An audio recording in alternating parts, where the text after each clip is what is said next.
Hi hello friends, நீ பார்க்க போகிற வீடியோ என்னென்னு பார்த்துட்டிங்களா? முருங்கைக்கீரையை பற்றி நம்ம இந்த வீடியோவில் பார்க்க போகிறோம். வாங்க பார்க்கலாம். முருங்கைக்கீரையை எல்லார் வீட்லேயும் இந்த பழைய அரிசி பேக் இருக்குது பார்த்திங்களா, 25 கிலோ அரிசி பேக், அதில் வச்சு வளங்க. இது முருங்கை செடி, முருங்கை மரம் கேள்விப்பட்டிருப்போம். இது முருங்கை செடி அரசு தோட்டக்கலையில் வாங்கினது. வெறும் 15 ரூபா தான். இந்த வேஸ்ட்டான அரிசி பேக்கில் கழிவுகள், காய்கறி கழிவுகள், நம்ம தயாரித்து வச்ச எல்லா கழிவுகளும் போட்டுட்டு முருங்கை செடி நான் வளர்த்துட்டு வரேன் பாருங்கள். இதோட நன்மைகள் நிறையா இருக்குது. இதில் என்னென்ன இருக்குன்னா, விட்டமின் ஏ இருக்குது, கால்சியம் இருக்குது, பாஸ்பரஸ் இருக்குது, விட்டமின் சி இருக்குது, அயன் இருக்குது. விட்டமின் ஏ இருக்கனால இது கண்ணுக்கு ரொம்ப நல்லது.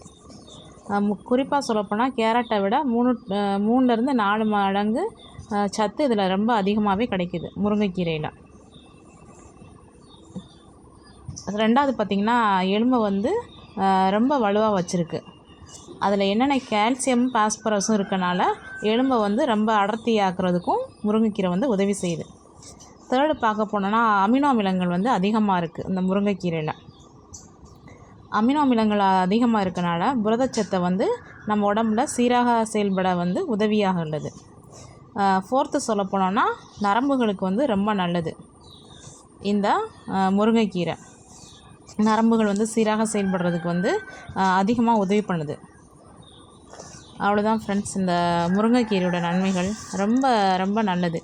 வாரத்தில் 1 முறையோ 2 முறையோ செஞ்சு சாப்பிடுங்க. உடலுக்கு ரொம்ப நல்லது. நம்மளோட எலும்புகளுக்கு ரொம்ப நல்லது, கண்களுக்கு ரொம்ப நல்லது, நரம்புகளுக்கு எல்லாத்துக்குமே ரொம்ப ரொம்ப நல்லது.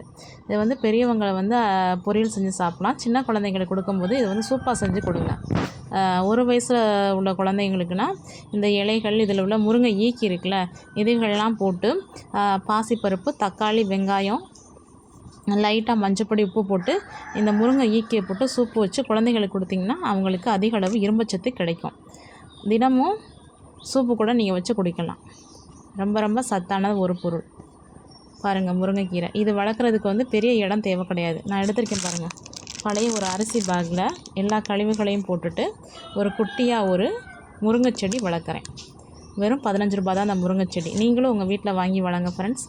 அவ்வளோதான் ஃப்ரெண்ட்ஸ், நம்மளோட வீடியோ தொடர்ந்து பாருங்கள், சப்போர்ட் பண்ணுங்கள். அப்போ தான் நான் அதுக்கப்புறம் போடக்கூடிய வீடியோஸ்லாம் உங்களுக்கு நோட்டிஃபிகேஷனில் வரும். Thank you friends.